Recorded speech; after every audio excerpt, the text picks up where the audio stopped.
Horizontes, la ventana de Costa Rica al mundo. El registro de las actividades diplomáticas en beneficio del conocimiento, la salud y el progreso de la comunidad mundial. Horizontes, un espacio en el tiempo cargado de experiencias, retos y oportunidades. La ventana de Costa Rica al mundo. Gracias por estar en el programa Horizontes, la ventana de Costa Rica al mundo. Les recuerdo que este programa se encuentra en todas las redes sociales. También tenemos nuestro propio canal en YouTube como Horizontes Programa Televisión Costa Rica, y también estamos en www.horizontestv.com. Vamos a conversar durante los próximos 60 minutos con el embajador de Brasil en nuestro país, don Antonio Francisco de Costa Silva Neto, quien es el representante de Brasil en nuestro país. Embajador, muchas gracias por estar en Horizontes. Es un placer compartir contigo, Denis, y estar en tu programa y compartir con tu audiencia. Además, decirles que durante los cortes comerciales van a estar saliendo algunas pautas del Grupo A, que es el grupo que importa zapatos para niños, niñas, mujeres, etcétera, desde el Brasil, y también el Centro de Estudios Brasileños, que también acompaña a este programa como parte del grupo auspiciador. Embajador, primero que nada agradecerle el hecho de que después de varios años un embajador brasileño haya aceptado una invitación a un programa de televisión. Esto yo quisiera primero recordarlo a los costarricenses, y usted me imagino que lo sabrá. Hubo un enfriamiento de relaciones entre Brasil y Costa Rica en el gobierno pasado nuestro, por una situación ahí de un abrupto que hizo nuestro gobierno en Naciones Unidas cuando el presidente Temer iba a dar su discurso en Naciones Unidas, y de forma de mal gusto, porque aquí en Costa Rica se criticó mucho eso, de mal gusto la delegación de Costa Rica se levantó y le dio plantón al presidente Temer. Afortunadamente, embajador, creo yo que con la llegada suya y con la llegada del presidente Bolsonaro y con el nuevo gobierno en Costa Rica, veo que hay como una buena disposición de parte de Brasil, una vez más, de reconciliarse y volver, digamos, a trabajar conjuntamente con Costa Rica. Entonces, agradecerle, porque estoy seguro que en estos 3, 4 años es la primera vez que hay una entrevista con un embajador brasileño. Pues mire, no creo que... yo tengo bien presente ese incidente, creo que está ampliamente superado. Obviamente, y lo confieso, yo mismo personalmente, cuando tomé noticia de eso, me quedé un poco perplejo por la historia de las relaciones entre Brasil y Costa Rica, ¿no? Y si hay un país en América Latina que teníamos la expectativa de que fuera a comprender el proceso político por el cual pasó Brasil, en el cual fue impedida una presidenta de la República y tomó posesión su vicepresidente, sería el gobierno de Costa Rica. Por lo tanto, ese gesto nos pareció precipitado, tal vez, y claro, generó molestia, yo no diría, pero generó alguna perplejidad, pero no generó apartamiento. Yo creo que Brasil y Costa Rica tienen intereses comunes en la agenda internacional, en la agenda bilateral y en la agenda regional, que ampliamente justifican que inmediatamente esos pequeños ruidos se resuelvan, porque el diálogo es lo que nos interesa. La misión que yo recibí cuando fui invitado a ser embajador de Brasil en Costa Rica, lo fui por el presidente Temer, y cuando llegué fui reconfirmado por el presidente Bolsonaro. Mis instrucciones son claras: dar seguimiento a lo que estamos haciendo, por un lado, lo bueno que ya hemos hecho con Costa Rica, seguir el diálogo político, seguir el diálogo regional, discutir aquellos temas que nos interesan, Venezuela, Nicaragua, en el ámbito regional, los temas que nos interesan en el ámbito multilateral, desarme, medio ambiente, cambio climático. Y al mismo tiempo, creo que, y un poco cuando conversamos sobre esta entrevista, mucho de lo que tú me anticipaste está por esa vía, intentar profundizar la agenda bilateral. Yo creo que las relaciones concretas, comerciales, económicas, financieras, de inversiones entre Brasil y Costa Rica están muy por detrás del potencial que los dos países tienen de relacionarse. y creo que mi misión principal no es mejorar el diálogo político, porque el diálogo político es impecable ahora, pero más bien buscar mejorar el ambiente económico de negocios entre las dos comunidades empresariales, en el más amplio leque de temas posibles. Una de las cosas, embajador, que siempre uno se pregunta en el tema de Brasil, es que siendo Brasil una de las economías, una de las 7, 8 economías más fuertes del mundo, uno de los países más grandes del mundo, y estando Brasil relativamente cerca, porque relativamente está cerca de Costa Rica, ¿por qué ha costado tanto?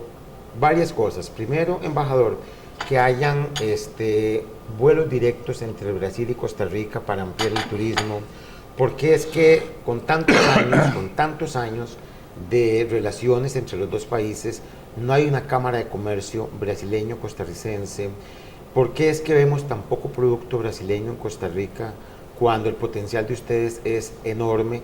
Y también podríamos pensar que Costa Rica podría ver en Brasil también un mercado importante. Ustedes son una población muy amplia.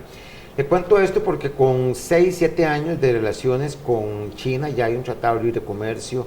El comercio con China es impresionante.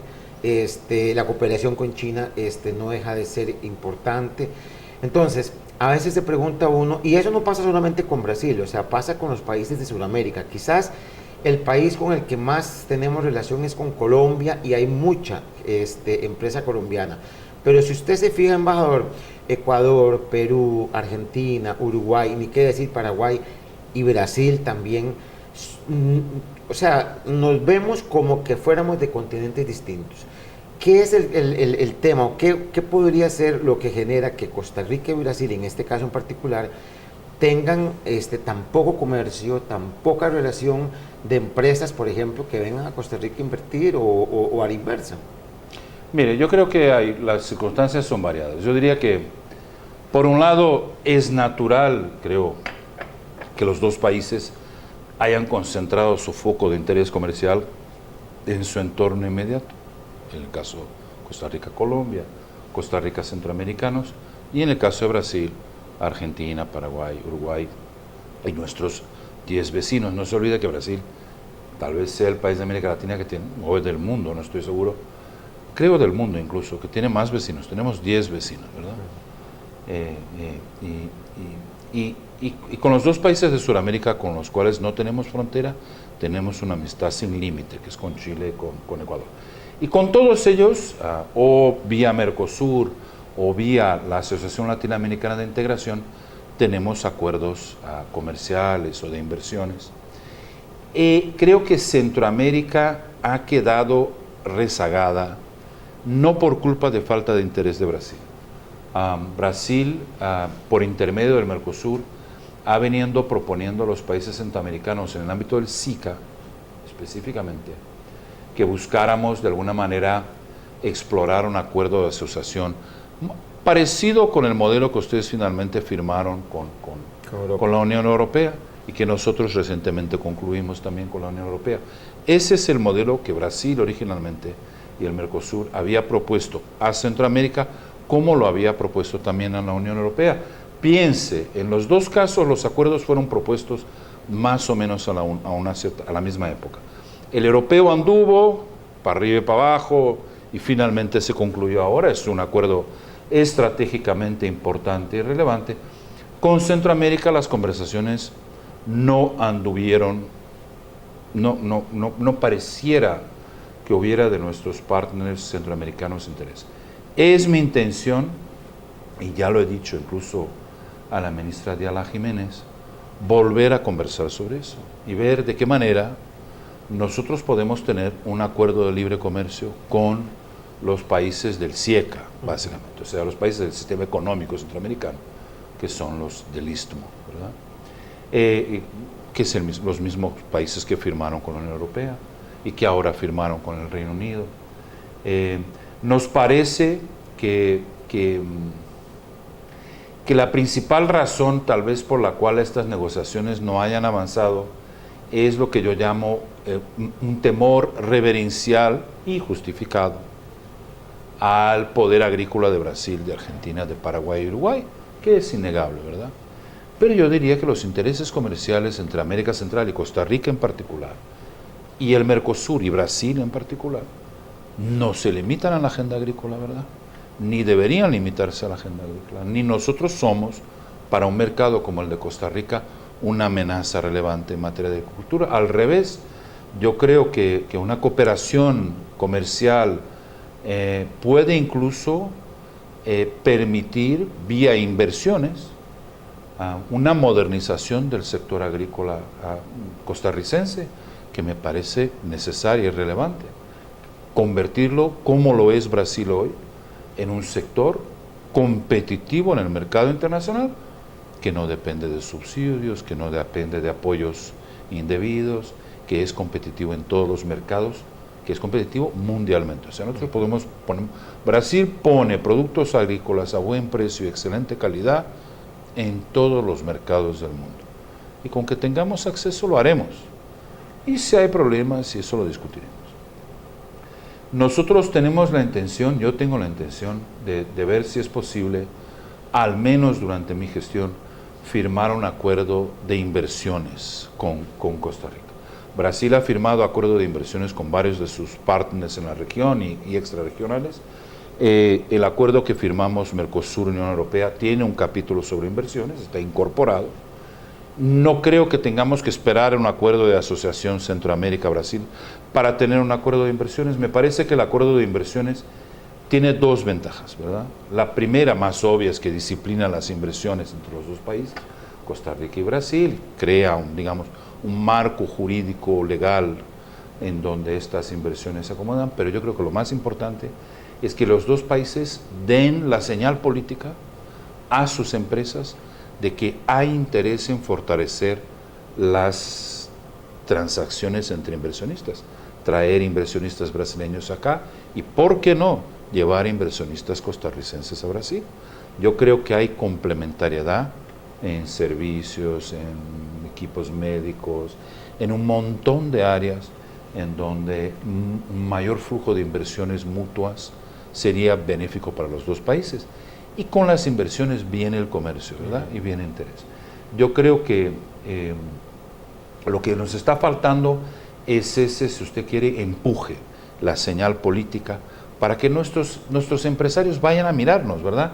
Son pocas las empresas de Costa Rica que van a mirar qué es lo que Brasil hace. Yo, los pocos meses que estoy acá, me he dado cuenta que hay un cierto desconocimiento de lo que es Brasil, de que Brasil produce desde aviones hasta bananos, ¿verdad? Y todo lo que hay de por medio, ¿verdad? Y al mismo tiempo creo que hay un desconocimiento por parte de Brasil, de Costa Rica, del ambiente de negocios, de la calidad de la mano de obra, del potencial de innovación y de la inserción competitiva de Costa Rica en la región, ¿verdad?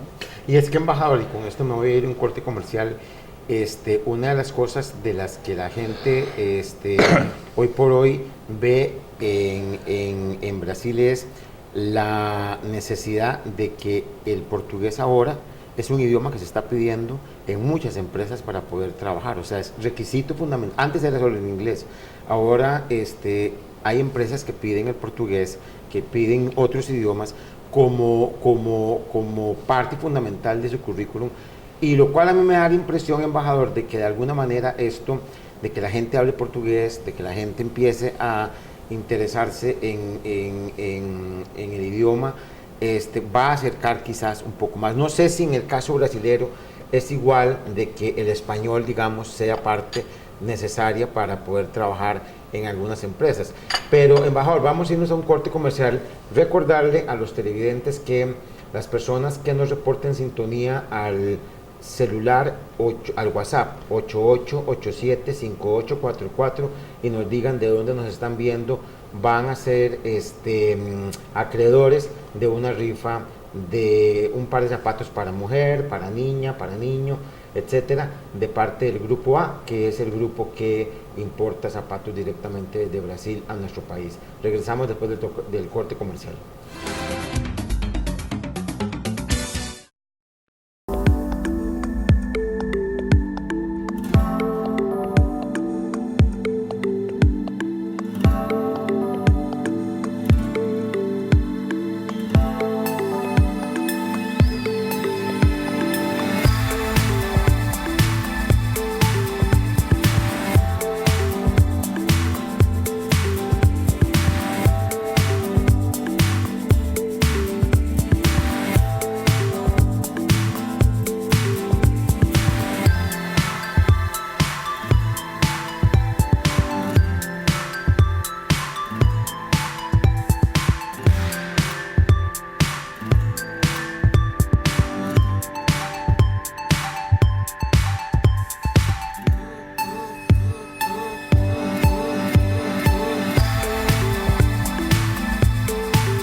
la calzada con el método de reciclado en frío Wirtgen, un método para el saneamiento íntegro de la calzada en 5 pasos.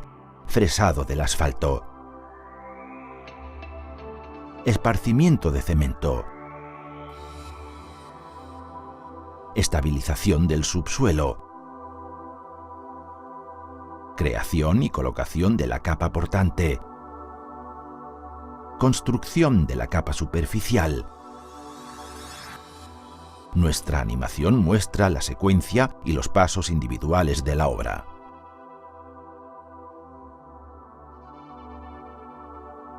En primer lugar, se fresa la capa de asfalto dañada.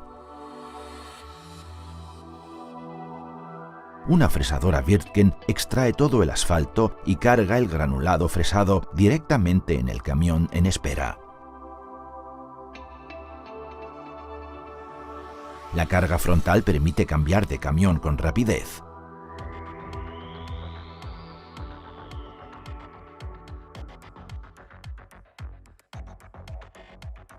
Los camiones transportan el granulado de fresado hasta la planta mezcladora móvil KMA 220 y lo vuelcan en un montón.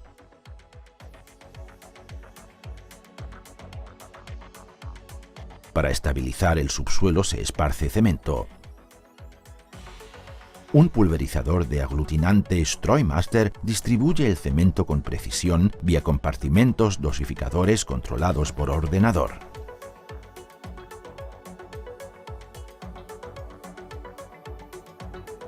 En el siguiente paso se estabiliza el subsuelo.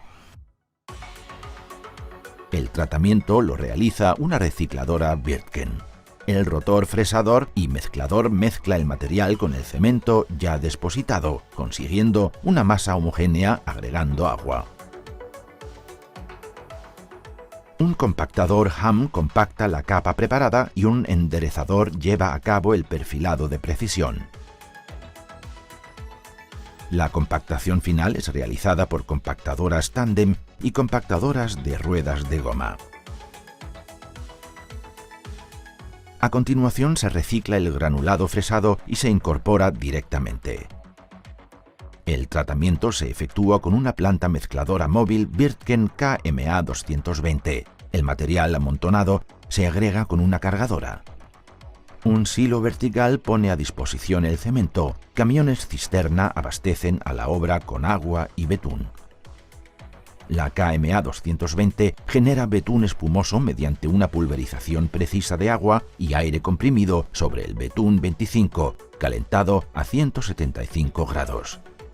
La planta mezcladora móvil a doble eje mezcla las sustancias en modo continuo con una media de 200 toneladas por hora, obteniendo una mezcla homogénea que se transporta sobre una cinta de carga a camiones en espera.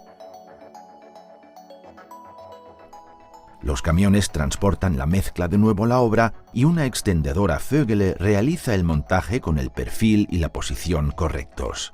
La compactación final de la capa portante es realizada por compactadoras tándem y de ruedas de goma Ham. En el último paso se incorpora la capa superficial de asfalto.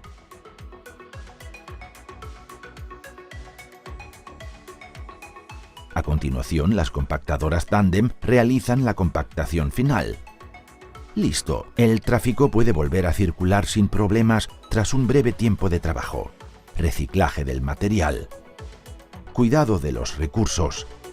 Breve tiempo de construcción. Ahorro de energía. No contaminante. Enorme ahorro de costes.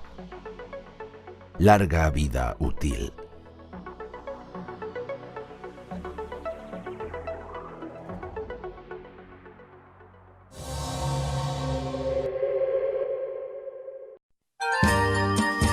Prepárese y hágale saber a nuestros televidentes sobre sus ofertas para Navidad y Año Nuevo. Amplíele los horizontes a su negocio en la mejor alternativa publicitaria en la televisión nacional. Recuerde que nuestra señal llega a todo el país. Le hacemos el comercial gratuitamente si así lo necesita y nuestras tarifas son las más económicas. Llámenos al 8887-5844.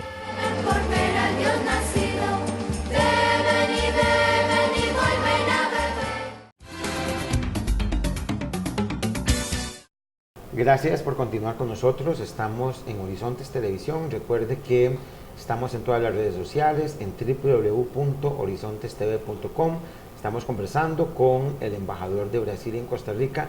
Y recuerde que las personas que reporten sintonía al WhatsApp que aparece en pantalla se van a ser acreedores de una rifa del Grupo A, quienes son los principales importadores de calzado brasileño para hombre, niños y niñas. Y también recuerde que si quiere estudiar portugués, que es un idioma que está siendo requisito en los currículos para muchas empresas, puede hacerlo en el Centro de Estudios Brasileños, que también es parte de este programa. Embajador, voy a tocarle un tema que yo sé que quizás, embajador, sea un poco complejo tratarlo en pocos minutos y en televisión, pero usted sabe que Costa Rica es un país que aspira a convertirse en el 2050 en el primer país carbono neutro en el mundo. Sí. Algunos cuestionan la capacidad que tiene el país para hacerlo por muchas razones, pero esa es la aspiración y es una aspiración positiva. Costa Rica tiene más o menos el 35% de su territorio protegido por medio de parques nacionales. Y una de las cosas, embajador, que ha empezado a preocupar no solamente a Costa Rica, sino en general al mundo entero, es el tema del Amazonas, no solamente en Brasil, sino también en los países que comparten el Amazonas. Algunos dicen, embajador, que parte del acuerdo, de la firma del acuerdo que tuvieron el Mercosur y la Unión Europea para el libre comercio que van a tener, estimuló a los ganaderos y a los que siembran soya y a los productores en Brasil para que puedan, digamos, extender sus fincas y producir más ganado y convertirse quizás en el principal productor en el mundo de soya y ganado. Eso es lo que dicen, digamos, algunos que yo he escuchado. Otros dicen que esto podrá convertirse en un futuro en un problema serio a nivel social en Brasil, porque las poblaciones del Amazonas a las que se les está corriendo como consecuencia, digamos, de este tema, van a tener que llegar a las grandes ciudades, porque si no tienen selva donde vivir y han vivido toda su vida en la selva, pues van a tener que llegar a las grandes ciudades y eso va a generar anillos de pobreza, problemas de seguridad, etc. Yo le comento esto, embajador, porque el tema para Costa Rica, si hay un tema que es sensible en Costa Rica, es el tema de la protección del medio ambiente, porque Costa Rica se vende como destino protector del medio ambiente. Tenemos nuestros problemas y yo le puedo garantizar a usted que tenemos un montón de ríos contaminados y de mares contaminados y también nuestros peces salen con plásticos en la barriga. Pero el tema, embajador, es quizás quién más que usted para hablarnos del tema de la Amazonía. Mire, vamos a empezar así. Yo creo que hay una gran desinformación, en primer lugar, al respecto de la Amazonía, ¿verdad? Y al respecto de los números que se tratan y de lo que se está hablando, ¿verdad? Y esto me parece interesante tal vez explicar, ¿verdad? Hay lo que yo llamaría el bioma amazónico, que es conformado por la gran cuenca del río Amazonas. Si usted mira el mapa va a entender lo que estoy hablando. El Amazonas es el río más caudaloso del mundo y este río es alimentado por millares de afluentes que vienen de diferentes lugares y que hacen parte de ese bioma amazónico, el cual 66% está en Brasil y el resto está en otros países.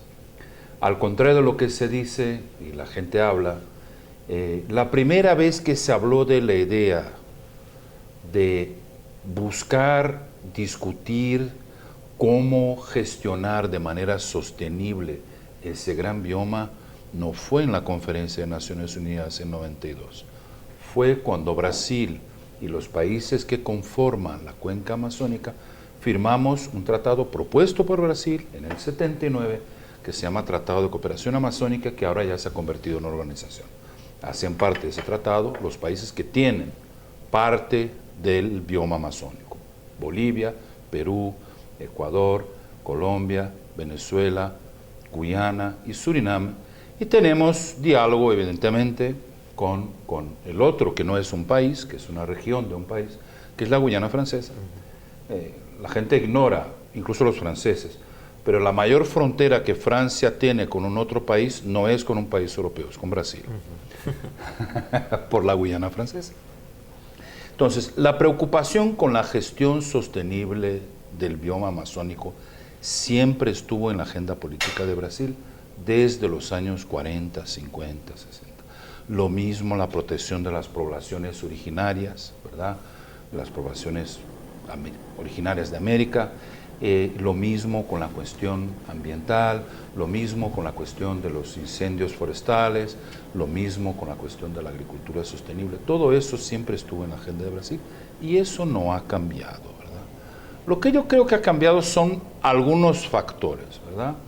Yo creo, y hay que reconocerlo, que tenemos ahora un gobierno que de alguna manera ha decidido confrontarse con algunas agendas ambientales que les parece incorrectas, y a mí también me parecen incorrectas, y que las organizaciones ambientales que tienen esas agendas no les ha gustado. Hay, si usted quiere, y hay que reconocerlo, un intento de hacer una tercera vuelta electoral para la gente que no le gustó la elección del presidente Bolsonaro en Brasil, pero convengamos, la elección del presidente Bolsonaro en Brasil fue por mayoría del voto popular en 2 vueltas, ganó con casi 60% de los votos. Entonces, él está llevando adelante la agenda de gobierno que el pueblo apoyó. Eso es la democracia y podemos estar discutiendo. Finalmente, y sobre todo, yo creo que, y justamente por la cosa del acuerdo con la Unión Europea, resurgieron una serie de lo que yo llamaría de enormes distorsiones al respecto de lo que está pasando. Incendios forestales en la Amazonía, en el Cerrado brasileño y en otros biomas brasileños, porque la Amazonía no es el único, siempre ocurren en esta época del año. La gente, les invito a ir a mirar el sitio de la NASA, si no me creen, y si no creen en las cifras del gobierno brasileño, para ver que la misma NASA reconoce que los incendios forestales por razones naturales, por razones humanas, etcétera, suceden. Buena parte de ellos que están sucediendo ahora no son ni en Brasil, son en otros países y tampoco son en la Amazonía, algunos son en lo que nosotros llamamos el Cerrado, algunos son en otras áreas que no son del bioma amazónico, si usted quiere, de la gran floresta amazónica, de esa que tiene los árboles y todo esto. La deforestación en la región, digamos, en lo que es el bioma amazónico, es relativamente pequeña y ha sido históricamente pequeña, ha disminuido, ha crecido a lo largo de los años, depende, ¿verdad? Y no está de ninguna manera expulsando población del país, al contrario, piense, 66% del territorio brasileño viven 20 millones de brasileños. Brasil tiene aproximadamente hoy alrededor de 230 millones de habitantes. Es una población pequeña, buena parte de ella concentrada en ciudades, no está concentrada, no están viviendo en el medio del bosque. Eso es otro mito. Para que tenga una idea, uno de los principales polos industriales de Brasil está en el medio de la Amazonía, se llama la ciudad de Manaus, tiene 2 millones y algo de habitantes. Es un gran centro industrial, en el medio del bosque. Y la gente lo invito a ir a mirar, tiene un super aeropuerto, instalaciones. Entonces yo creo que hay que un poco transparentar el debate. La pecuaria brasileña de corte no es estabulada, es de animales que comen pasto. Pero esos pastajes no están en la Amazonía, ni la frontera pecuaria está llegando a la Amazonía. No hay plantación de soja en la Amazonía, ni hay expansión de la producción de soja hacia la Amazonía. Entonces la idea de que el acuerdo de la Unión Europea vaya a afectar la Amazonía es un mito divulgado por la gente que objetivamente no le interesa que ese acuerdo fundamental, que incluso incluye padrones de preservación ambiental, sea aprobado por los parlamentos del Mercosur y de la Unión Europea. Que es normal, esos acuerdos afectan intereses, claro que afectan, pero no va a ser ese acuerdo que genera deforestación, ni genera expansión, ni nada de eso es verdad. traje papeles y podría darles cifras y cansar a sus telespectadores con cifras. Le invito, si les interesa, se las hago llegar. Pero objetivamente, nada de lo que se está diciendo es verdad. ¿Hay incendios forestales? Sí. ¿Parte de ellos son incendios forestales obra de gente? Sí. ¿Parte de ellos o casi todos son criminales? Sí. ¿Las autoridades brasileñas van a investigarlo? Les aseguro que sí. Y como siempre lo hemos hecho, los incendios criminales los vamos a investigar y los responsables los vamos a punir. Pero parte de los incendios no son criminales. Parte de los incendios son naturales a esta época del año. Ahí la gente dice, hay una humareda en São Paulo. Es verdad. Buena parte de esa humareda no viene de la Amazonía brasileña, porque incluso el ciclo de vientos no hace eso. Esa buena parte de eso viene de Bolivia y del cerrado boliviano y brasileño, que no tiene nada que ver con el bosque amazónico. Es otro bioma completamente diferente. Ahí aparecen unas fotos, un mono quemado, unas cabras quemadas. Yo fui a mirar. Ese mono no existe en la Amazonía, y las cabras menos. Entonces no sé de dónde son esas fotos, pero de la Amazonía no lo son, ni de Brasil, dígase de paso, que yo conozco bastante bien. Yo trabajé casi 8 años de mi vida profesional con temas amazónicos, y le aseguro, buena parte de lo que se dice no es verdad. No estoy negando que haya problemas, claro que hay problemas. Somos un país en desarrollo. Hay una presión por la gente que vive en el bosque por tener alternativas. Hay presión de todo tipo, hay presión de las naciones originarias por preservar y ampliar los territorios a los cuales tienen derecho de acuerdo a la Constitución. Hay presión del pequeño agricultor, hay presión del pequeño mamadero, hay presión de la gente que busca minerio ilegalmente. Todo eso es verdad, pero ni es en la escala que la gente está diciendo, y ni el Estado brasileño se está lavando las manos, y ni este gobierno está particularmente impulsionando esta agenda. Al revés. La gente está poniendo la culpa a un gobierno que tiene 6 meses de problemas que vienen de 30, 40 años que hemos intentado resolverlos. Pero piense, buena parte de Europa cabe en la Amazonía brasileña. La gente mira el mapa y no se da cuenta. Brasil es un país continental, tenemos 8,5 millones de kilómetros cuadrados. El territorio amazónico, que es 66% de nuestro territorio, tiene 2 millones de personas. No es exactamente una tarea sencilla controlar lo que pasa en ese enorme espacio muy deshabitado, para padrones brasileños muy deshabitados. ¿Tenemos algunas grandes ciudades? Sí, tenemos. Pero esas grandes ciudades también están aisladas, casi que viven encapsuladas en este casco urbano, rodeado de selva por todos los lados. No es una tarea sencilla controlar lo que pasa ahí. Aún así, Brasil ha puesto mucho esfuerzo, mucho compromiso en resolverlo. Toda esta grita que está sucediendo ahora, a mí personalmente, como brasileño, no como embajador de Brasil, no me parece justificable. Me parece que hay una exageración y un deseo de ampliar un problema que existe, no lo estamos negando, pero que es un problema mucho más complejo, mucho más difícil, y que en realidad poco o nada tiene que ver con las culpas que la gente le está echando. La culpa no es de los ganaderos ni de los sojeros, porque esos no están ahí. Tampoco es del corte ilegal de madera, tampoco es procesos complejos de competición por recursos y de la capacidad que el Estado tiene de controlar eso. Tanto es así que el gobierno recientemente invirtió en un nuevo sistema de control satelital. Tenemos nuestras propias imágenes, vamos a comprar imágenes de otros para tener imágenes aún más precisas y aún más puntuales sobre lo que está pasando en el momento que está pasando, justamente para no intervenir con una foto de anteayer, intervenir con una foto, una imagen satelital de hoy, y ir en ese momento a ver qué es lo que está pasando. Embajador, ¿ustedes se van a mantener en la COP21 o se van a salir? No, el Acuerdo de París. El Acuerdo de París, Brasil tiene un compromiso con el desarrollo sostenible que nos interesa, es políticamente de nuestro interés. Hay toda una discusión de cambio climático, Acuerdo de París, todo eso es parte, digamos, de lo que es una discusión política normal en democracias, pero Brasil ya, y el propio presidente ha dicho que estamos comprometidos con el Acuerdo de París. El acuerdo que recién firmamos con la Unión Europea tiene eso como una de las condiciones, está dicho ahí con todas las letras. No vamos a estar acá en la Precop, ya recibimos la invitación y ya les confirmo que vamos a estar en el evento acá, vamos a estar en la COP en Chile y vamos a participar activamente. El gobierno brasileño tiene particular interés, y le digo así transparentemente, en la cuestión de los créditos de carbono, porque al final de cuentas, si para preservar el bosque, que supuestamente tiene esa contribución contra el calentamiento global, hay que de alguna manera, esto tiene que tener un precio, ¿verdad?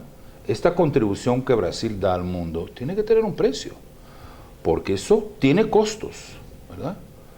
Y esa idea de crear un sistema por el cual tengamos este sistema de créditos de carbono, entre otros mecanismos del Acuerdo de París, es una cosa que interesa a Brasil claramente, así como el principio que yo creo que está en el Acuerdo de París claramente reflejado de las responsabilidades compartidas pero diferenciadas, ¿verdad? Los países en desarrollo como Costa Rica y Brasil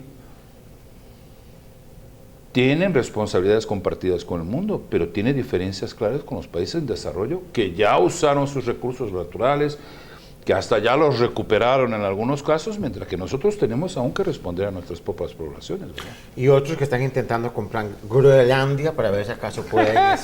Esa historia estuvo sí, eso lo digo yo, embajador. Ya regresamos.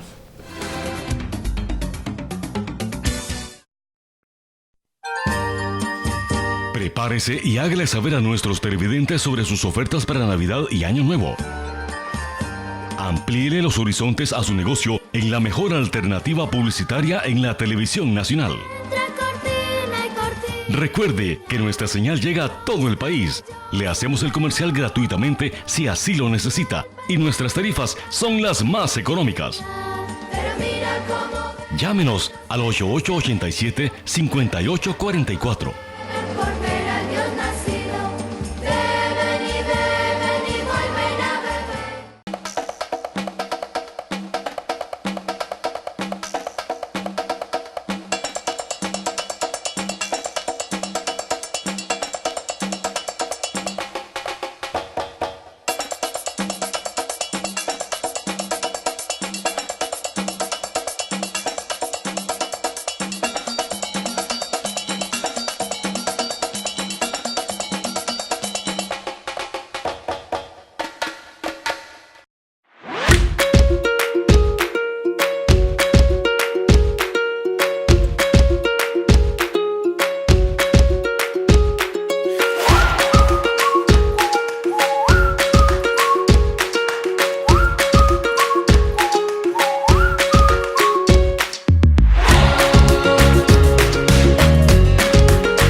Con la nueva generación de recicladores en frío y estabilizadores de suelos, Wirtgen marca la pauta.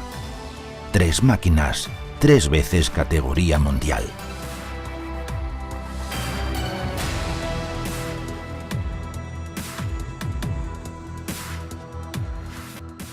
En el punto de mira, la ergonomía y la facilidad de manejo. La espaciosa cabina con el asiento del conductor de forma anatómica y con suspensión neumática ofrece un lugar de trabajo confortable y ajustable de manera personalizada. Con la palanca de mando multifunción a la derecha se pueden ejecutar todas las funciones importantes de la máquina. Los elementos de mando con forma ergonómica se han integrado en ambos reposabrazos. El amplio sistema de cámaras, junto con la cabina completamente acristalada, dan como resultado un concepto de visibilidad exclusivo en el sector.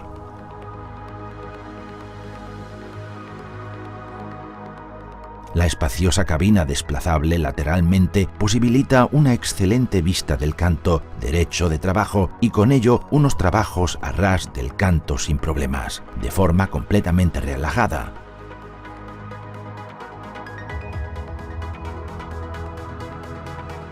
Los modernos y potentes motores cumplen todas las normativas de gases de escape y ponen a disposición una potencia que satisface todas las exigencias. Los sistemas de diagnóstico Wirtgen On Board se encargan de proporcionar una productividad y unos resultados de trabajo de alta calidad.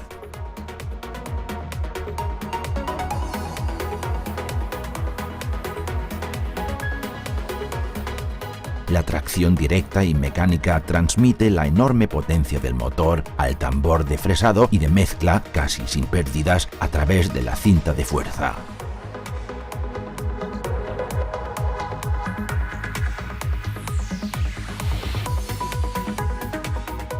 La barra quebrantadora del tambor de fresado delantero se puede regular dependiendo del tamaño de pieza deseado. El rascador girable del tambor de fresado trasero garantiza una óptima extracción de la mezcla. El volumen de la cámara de mezcla se adapta a la profundidad de trabajo actual y a la cantidad de material mediante el descenso y elevación automáticas del rotor. Disponibilidad de automatización del posicionamiento y la excavación solo pulsando un botón.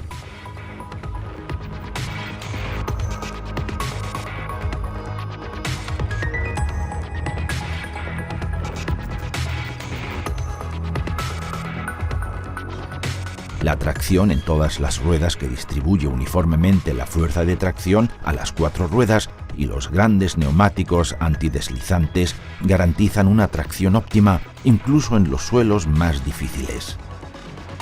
El diseño de las columnas de elevación con una elevación pendular cuádruple nivela también las grandes irregularidades del terreno. El reciclador se mantiene siempre orientado en línea recta. El operario puede ajustar rápidamente la máquina de forma horizontal en caso de circular por pendientes en sentido transversal a la dirección de la marcha mediante la función tambaleo con solo pulsar un botón. Otro punto destacado más de la serie WR. El sistema de dirección orientado a las exigencias prácticas. El sistema de dirección a las 4 ruedas con ruedas delanteras y traseras, articuladas de forma sincrónica, permite pequeños radios de giro de 4,5 metros. Mediante la función de sobredirección, las ruedas traseras giran tanto que se puede conseguir un radio de giro de solo 3,15 metros. En el paso de perro, el reciclador se puede maniobrar con rapidez hacia un lado.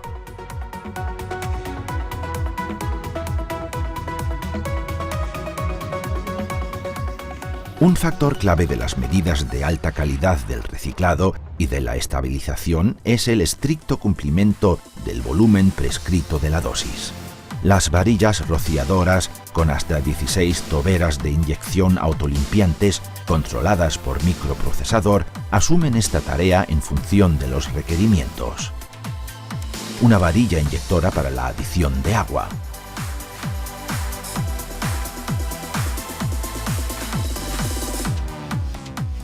Una varilla para agua y una para la emulsión bituminosa como ligante acreditado en el reciclado en frío.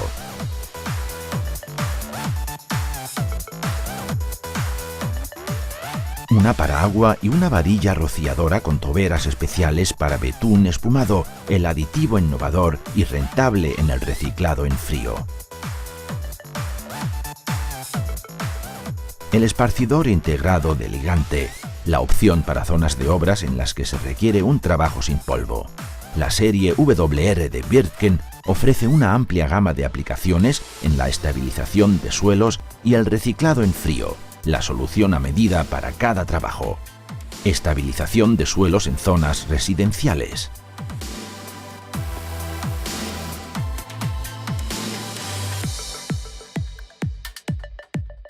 Estabilización de suelos en áreas industriales.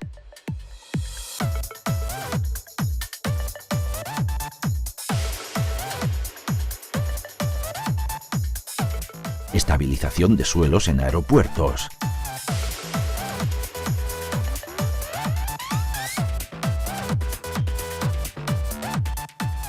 Estabilización de suelos en trazados del tren de alta velocidad.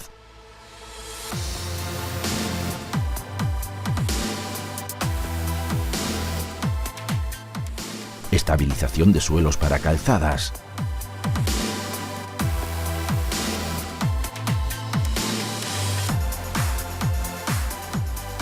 Reciclado en frío de calzadas.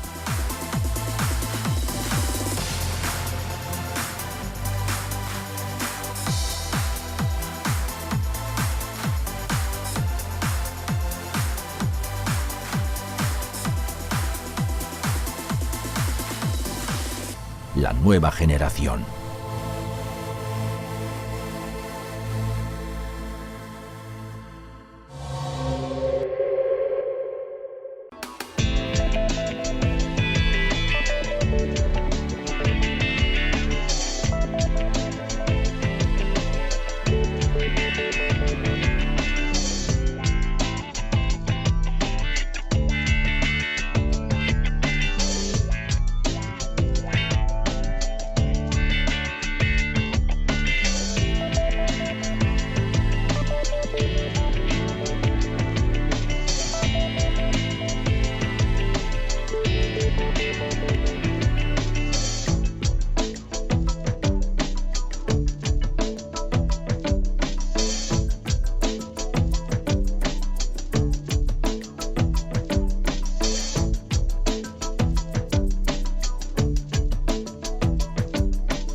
Gracias por continuar con nosotros. Estamos conversando con el embajador de Brasil en Costa Rica.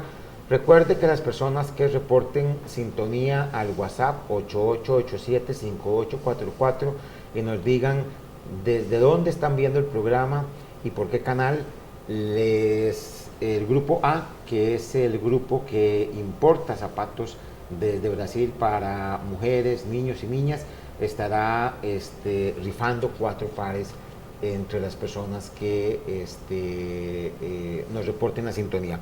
Embajador, pareciera ser que Brasil va a tener una vez más un gobierno en Argentina de izquierda no muy quizás esperado por los latinoamericanos. O sea, para nadie es un secreto que en Argentina pareciera ser que la izquierda va a volver, y es un tema que a mí me da la impresión, embajador, que el presidente Bolsonaro va a tener que recambiar o remodificar algunos temas en relación a Brasil y a la Argentina. Nos preocupa, embajador, a nosotros 2 cosas aquí en Costa Rica, y se lo escuché decir al propio canciller nuestro. Uno es el tema de la vuelta a la izquierda en Argentina, y el otro es qué va a pasar, digamos, con Venezuela en caso de que Argentina vuelva, digamos, a una izquierda y pierda, digamos, un aliado, el presidente reconocido Guaidó en Venezuela, y al mismo tiempo la cantidad de venezolanos que puedan estar emigrando hacia países vecinos, y Brasil es uno de ellos.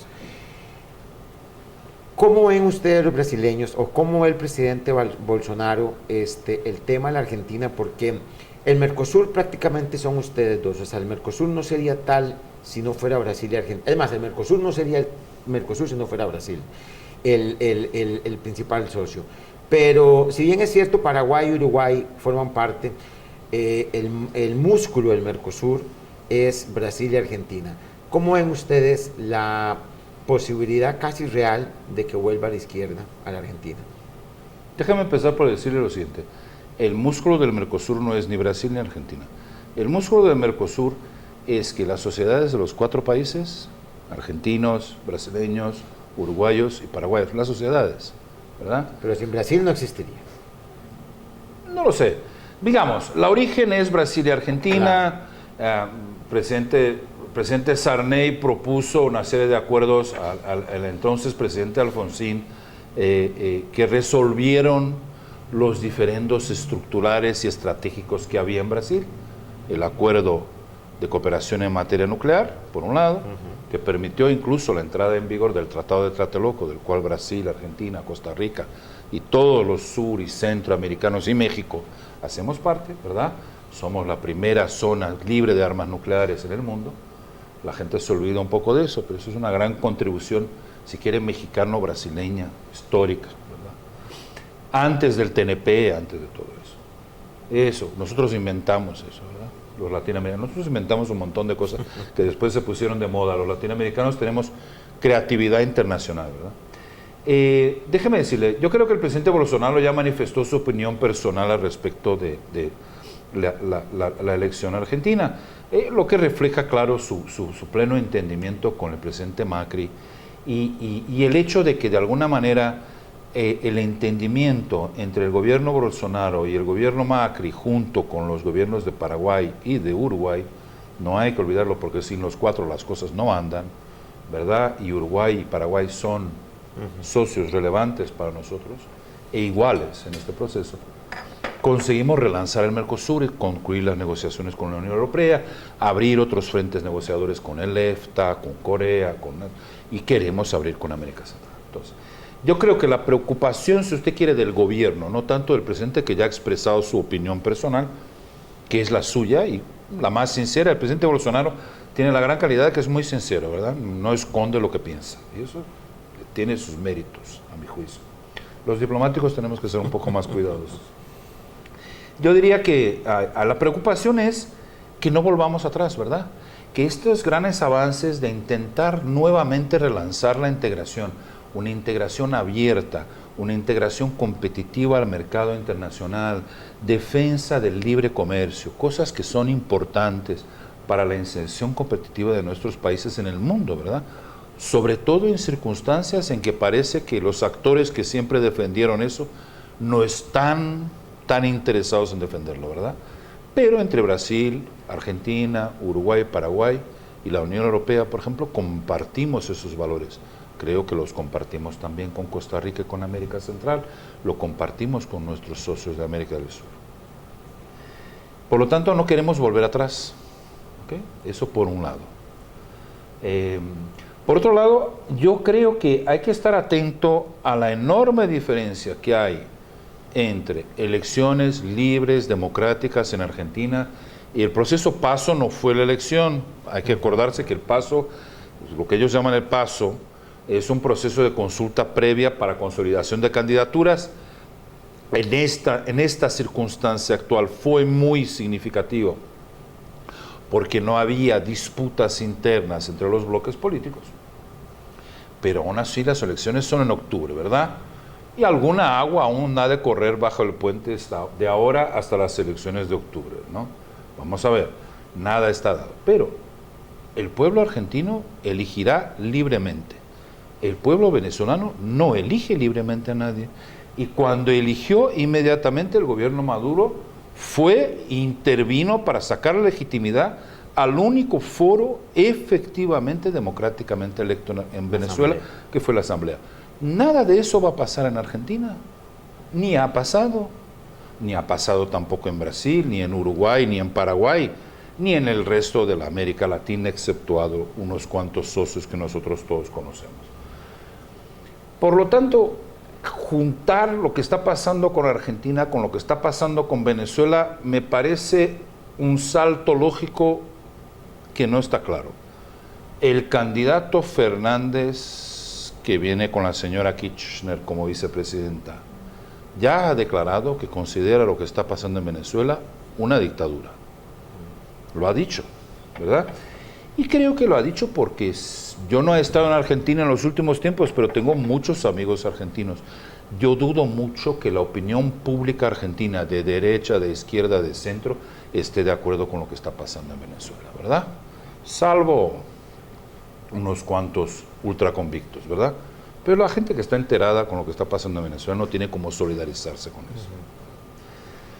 Entonces, nuestra preocupación es preservar las conquistas que hemos tenido con el Mercosur en estos 6 o pocos meses que hemos estado, y antes con el gobierno Temer, o sea, de volver a una agenda de integración abierta al mundo, eso por un lado, y por otro lado, que continuemos a contar con el apoyo argentino en favor de la defensa de la democracia en nuestra región.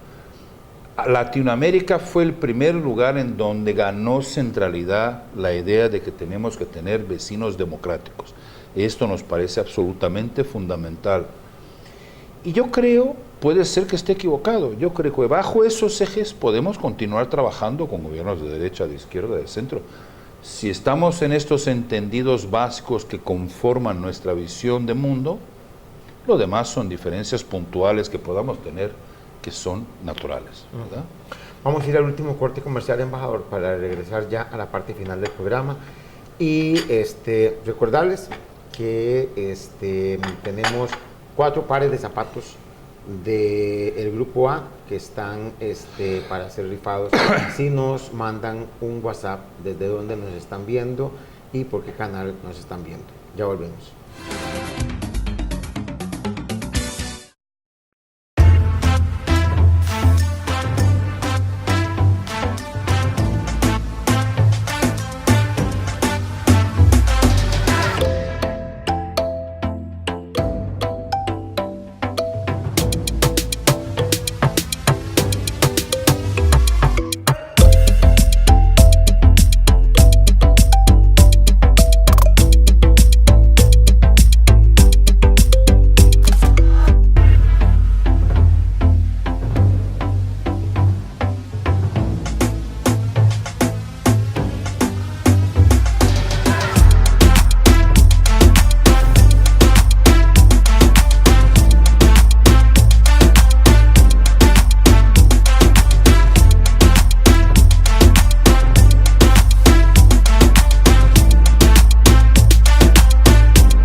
El programa Horizontes llega a ustedes gracias al gentil patrocinio del Club Unión, un club social con sensibilidad social.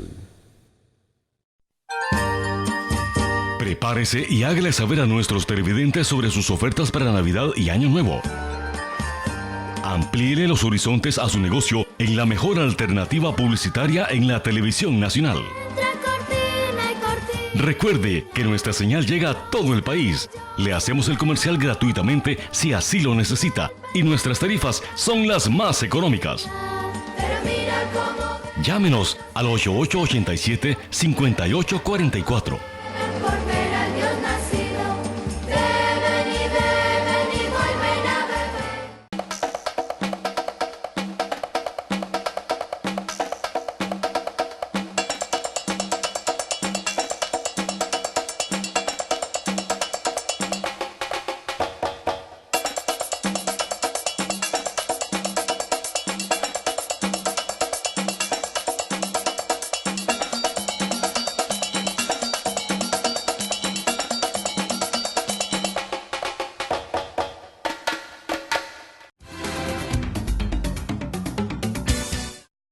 Estamos en la parte final de este programa que estamos dedicándolo a conocer un poco sobre el estado de las relaciones entre Costa Rica y Brasil con el embajador Antonio Francisco de Costa.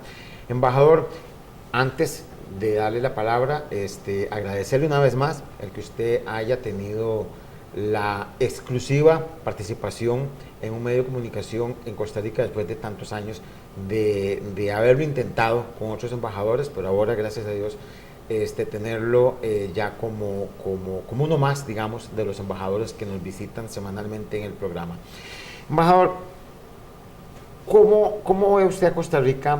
Yo sé que Costa Rica cabe 80 veces en Brasil y que la población de Costa Rica es la población que puede tener una pequeña ciudad de Brasil, pero ¿cómo ve usted a Costa Rica en relación a la América Latina, a su desarrollo? ¿Cómo le gustaría a usted que lo recordáramos aquí en Costa Rica cuando termine su gestión? ¿Cuál sería la huella? O sea, para usted, ¿qué sería lo más importante dejar en las relaciones Costa Rica-Brasil? Más allá, embajador, de que la gente hable más portugués o de que haya alguna empresa más que se instaló acá en el país, ¿a qué le gustaría a usted darle énfasis en las relaciones Costa Rica-Brasil durante su gestión?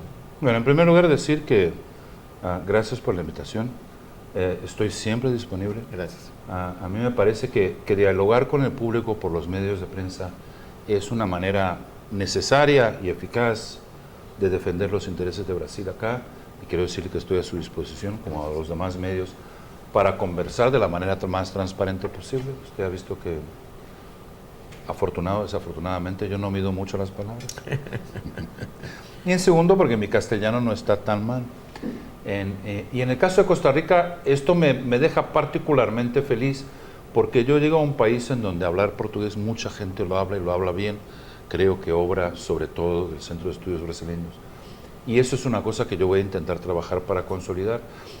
Hemos estado hablando con las colegas del centro, con el Ministerio de Educación, maneras de fortalecer la enseñanza de portugués, maneras de llevar más estudiantes costarricenses a Brasil. Periodistas también. Está bien. Y viceversa. Yo creo que este contacto humano es fundamental, y yo le diría que mi gestión recién empieza, pero me iría feliz si pudiera estrechar esos lazos humanos en sus diferentes ámbitos, estudiantiles, académicos, periodísticos, empresariales. Eso me parece fundamental. No creo, yo no tengo, y creo que mi Cancillería tampoco, mi gobierno tampoco, mide Costa Rica por tamaño y población. Nosotros medimos Costa Rica por prestigio e influencia. Y Costa Rica para nosotros es un país fundamental en Centroamérica. Yo me iría feliz de acá si pudiera consolidar esa relación entre los dos países y ese entendimiento de que nosotros podemos ser y deberíamos ser socios estratégicos en este proceso de integración al cual todos estamos involucrados, de América Latina y de América Latina en el mundo, de una manera dinámica y con aquellos valores que siempre nos han caracterizado. Defensa del libre comercio, defensa de relaciones internacionales regidas por reglas claras, por el derecho internacional, por las organizaciones internacionales, porque ni Costa Rica ni Brasil tienen, guardadas las diferencias de tamaño de población, excedentes de poder para imponer sus opiniones. Nosotros siempre fuimos y continuaremos a ser países que en la comunidad internacional buscamos construir entendimientos. Y eso me parece la segunda dimensión, esa comprensión que yo creo que aún no llegamos a ella, de que Costa Rica y Brasil tienen intereses compartidos de ser socios estratégicos en ese proceso más amplio. Y finalmente, porque sí es importante para mí, yo creo que no hay relaciones estratégicas, humanas, sociales, etcétera, si no hay un sustrato de inversiones y de comercio significativo. Sí, feliz de que se compren zapatos brasileños acá, pero sería mucho mejor que compráramos más, que tuviéramos más empresas brasileñas acá, que hubiera intereses de Costa Rica también en Brasil. Eso creo que no viene naturalmente, eso que exige un cierto trabajo y creo que exige crear disciplinas, crear instrumentos para estimular eso. Y lo que yo espero conseguir es el acuerdo de inversiones que te había dicho inicialmente, y que por lo menos estén lanzadas las conversaciones para una negociación comercial. Puede que no se concluya mientras yo esté acá, eso sería lo ideal, yo creo que es posible. Y yo creo que hay bases absolutamente sólidas para justificar que hay interés mutuo en esa. Costa Rica en Brasil y en el Mercosur tiene un mercado casi infinito, si usted quiere. Un mercado hasta más natural de los mercados con los cuales se explora ahora en Estados Unidos o en Europa. Y ventajas competitivas. Cuando tú me hablaste de la agenda de descarbonización al inicio, piense lo siguiente, Brasil es hoy, más que ningún país en el mundo, el que tiene la plataforma energética más limpia del mundo. Porque no es solo la energía eléctrica, los autos que circulan en Brasil son en etanol. Nosotros ya avanzamos en el proceso de descarbonización de nuestro, si usted quiere, de nuestra footprint energética. Y todo eso es cooperación que podemos dar a Costa Rica, ¿verdad? Cooperación que incluso tiene interés comercial de los dos lados, ¿verdad? A mí me alegra, embajador, saber que Brasil está trabajando mucho con el tema del etanol para los autos. Aquí desafortunadamente alguna gente se lo toma y se ha muerto, pero porque lo mezclan con licor, no sé si usted supo esa noticia, sí. Pero bueno, esperemos que eso sea parte de un pasado que no se repita más en este país. Embajador, termino con esto. Hay un, digamos, un criterio en el mundo en que hace falta un contrapeso a Estados Unidos para que no se convierta Estados Unidos en el policía del mundo o el país que está dirigiendo, digamos, quién puede o quién no puede hacer cosas. ¿En qué paró el tema de la posibilidad de ver a Brasil o a Sudáfrica, pero en este caso en particular en Brasil, dentro del Consejo de Seguridad de Naciones Unidas como miembro permanente, para ir buscando, digamos, esa famosa ley de pesos y contrapesos que se perdió con la desaparición de la Unión Soviética como tal? Mire, yo creo que el ambiente internacional se ha hecho menos permeable, si usted quiere, a estas discusiones sobre la reforma del Consejo de Seguridad, incluso porque el Consejo de Seguridad no se ha revelado en los últimos tiempos tan efectivo como nosotros consideraríamos. Brasil sigue pensando, y creo que varios países del mundo siguen pensando, que el sistema de Naciones Unidas como está, con los miembros permanentes que tiene, ya no es eficiente, ya no es lo deseable, ya no responde al espíritu de la Carta de San Francisco que Brasil, entre otros, firmamos en 45, ¿verdad? Somos, Brasil, uno de los firmantes originarios de la Carta de San Francisco. Pero hemos decidido que tal vez estar insistiendo en esto, en estas circunstancias y poniendo presión política en esto, no valga la pena. Seguimos conversando con Alemania, con India, con África del Sur y con otros, con Japón, a este respecto. Seguimos asociados en este proceso de que creemos que el Consejo de Seguridad debe reformarse y debe incluir nuevos miembros, entre los cuales esperamos estar nosotros, porque consideramos que tenemos el peso específico y la capacidad de ser miembros permanentes, ¿verdad? Pero esas discusiones no han estado avanzando. En contrapartida, nos hemos concentrado en algo que Costa Rica un poco ya ha hecho, que es ingresar a la OCDE. Brasil tiene largo histórico de cooperación con OCDE desde el inicio de los años 90, pero finalmente en el gobierno pasado hemos decidido pedir para ingresar, hemos estado trabajando muy duro en esa materia y yo creo que la prioridad del actual gobierno es concluir esa tarea, un poco como acá en Costa Rica, o sea, terminar esa tarea de ingresar a la OCDE porque nos es crítico del punto de vista económico, del punto de vista de desarrollo, del punto de vista de nuestro funcionamiento de nuestra economía.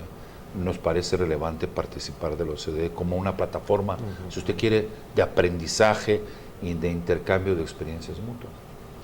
¿Para dónde irá las Naciones Unidas? Tenemos un secretario general, dígase de paso, que habla portugués, tiene esa ventaja adicional, que es extremadamente hábil. Tengo la impresión de que estaremos los países que somos, como Costa Rica y Brasil, comprometidos con el sistema multilateral y con Naciones Unidas y con los organismos conexos de Naciones Unidas, comprometidos en que funcionen como queremos.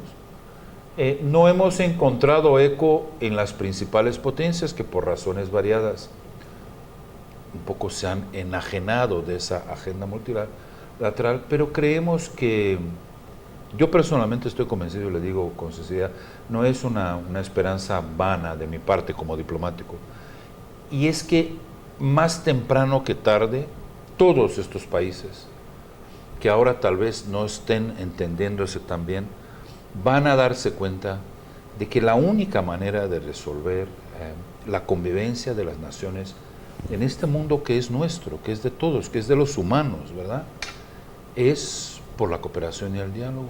Y la mejor plataforma que tenemos, porque la inventamos en el momento correcto, es la plataforma de Naciones Unidas y las organizaciones internacionales, del multilateralismo, del compromiso con el diálogo multilateral. Pues, embajador, muchísimas gracias. Ha sido un gran placer. Espero tenerlo nuevamente en el programa en algún momento. Seguro.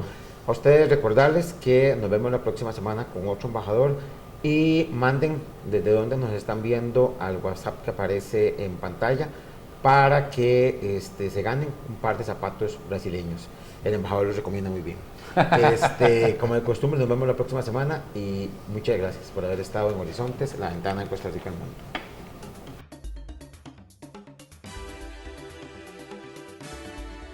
Horizontes, la ventana de Costa Rica al mundo.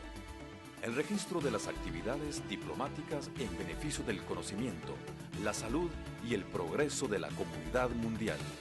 Horizontes, un espacio en el tiempo cargado de experiencias, retos y oportunidades. La ventana de Costa Rica al mundo.